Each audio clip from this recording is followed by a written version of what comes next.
You want to know how good Jesse Bam Rodriguez is? Wait, I'll tell you.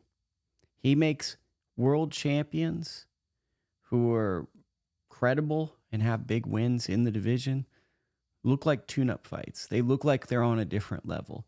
And that sums up Jesse Bam Rodriguez's career up until this point.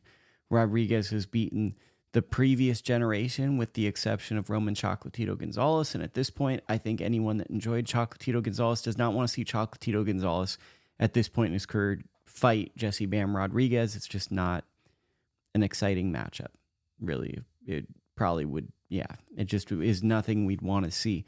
Then, he's beaten the Estradas. He's beat the Rungvisais. He's beaten the Carlos Quadros. By the way, he fought Quadros. I believe it was Quadros. He was a 108 pound. I saw him fight in Fresno, moves up like around February of the following year, 2022, I think it was. And he moves up 2 weight classes, beats Quadros, goes on this incredible, miraculous run. And then last year, he really cemented himself as one of the top guys by beating Juan Francisco Estrada, who was the man of the previous era. Estrada had beaten Chocolatito 2 out of 3 times, even though some object to it. He holds the wins over Chocolatito. So now he's the guy, right? And with this win, this is the best champion in the division that isn't him.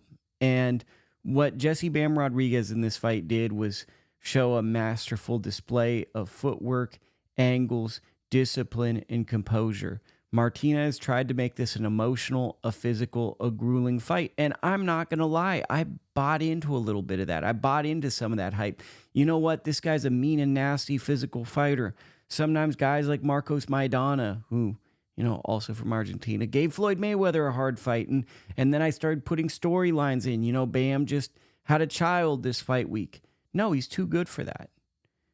Bam showed composure, and he did what great fighters do. Great fighters win. And Jesse Bam Rodriguez is very clearly a great fighter. If not, he's starting to trend on the greatest of this era. We've got a few of them. We got Shakur. We got him. We got David Benavidez, who we see tonight.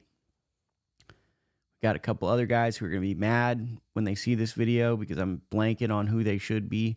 But Bam is something special. And I hope we get to see 2 things. I hope we get to see him in with fighters that some of the fans have a relationship with, because that's been the hard thing.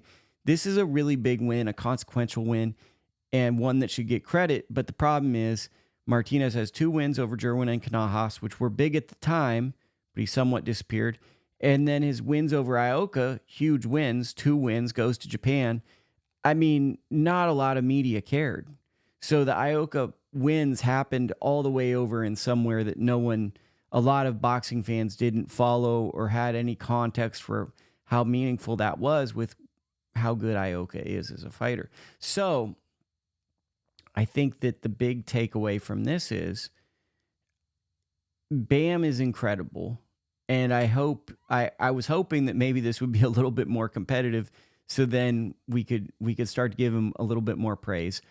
But, well, I shouldn't say more praise because I give him a ton of praise, but I was hoping that if it was a competitive bout, that people could just justify and go, wow, look, he's overcoming adversity. But the problem is Bam makes world-class opponents look far too easy, and people don't know the opponents he's fighting, so he often gets forgotten. And it's a shame that a fighter who's in his prime right now, one of the best, does everything the right way, doesn't do all this stupid social media stuff, gets overlooked.